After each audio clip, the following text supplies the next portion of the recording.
Hi guys, my name is Chetan and welcome to my channel English with CD with no space at all क्योंकि मेरे बहुत सारे लोग comment कर रहे थे और मेरे अपने भी जो स्टूडेंट्स हैं वो भी पूछ रहे थे कि जब हम सर्च करते हैं तो वो सर्च बार में स्पेस डाल देते हैं but English with CD with no spaces.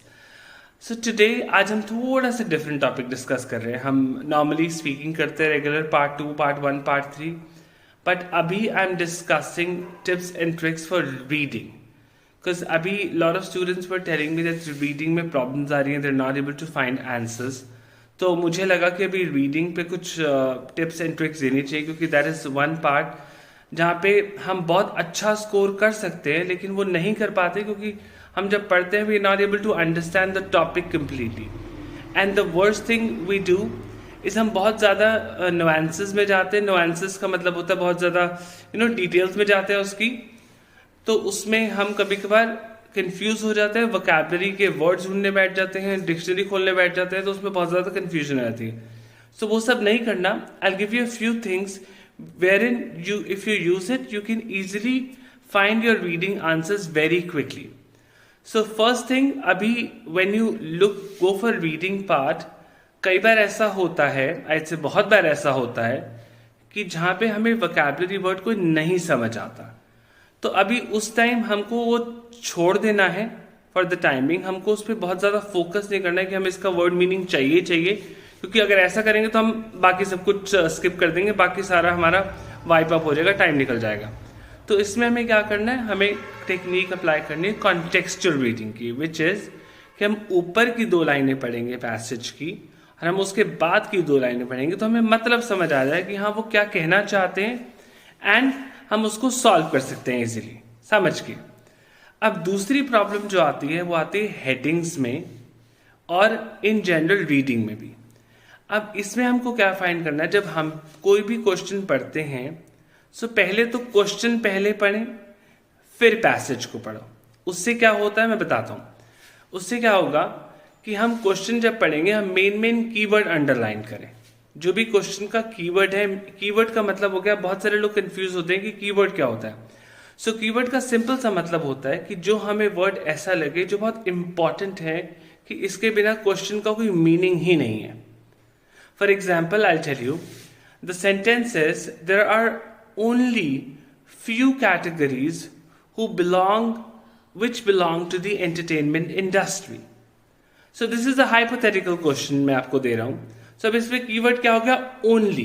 अब हमको क्या करना है, जब हम राइटिंग में जाएंगे, रीडिंग पैसेज में जाएंगे सॉरी, तो हमको ओनली वर्ड तो मिलेगा नहीं, पॉसिबल ही नहीं, इतने अच्छे हैं नहीं वो आइल्स वाले। सो हमको क्या देखना है, हमको ओनली से रिलेटेड सिनोनिम्स देखने हैं।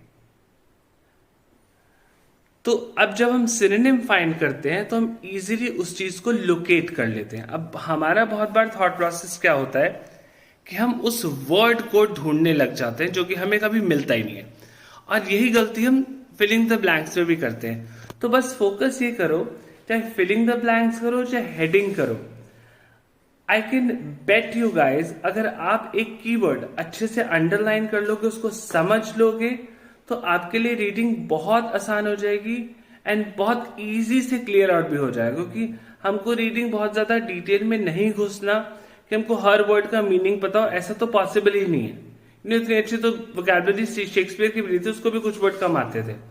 सो हमको फोकस सिर्फ ये करना है कि कीवर्ड अंडरलाइन करो बस।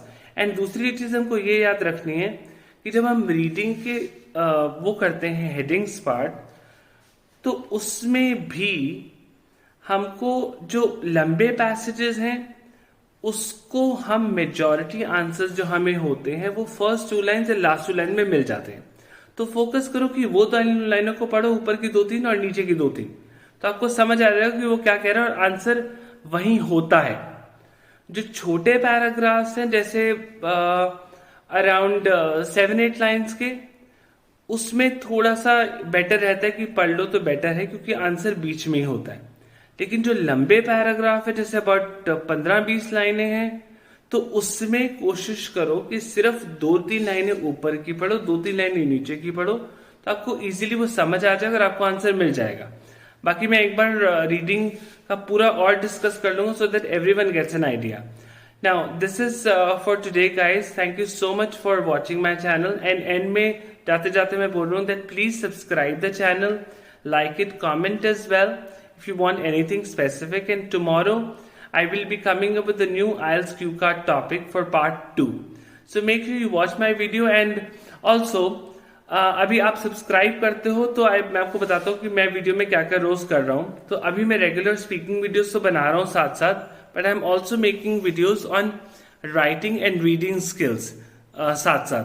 So when you subscribe to the channel, you will get regular speaking videos as well as writing and reading videos as well. So please make sure you subscribe the channel. Thank you so much for your time, guys. You have a lovely day ahead. Bye bye.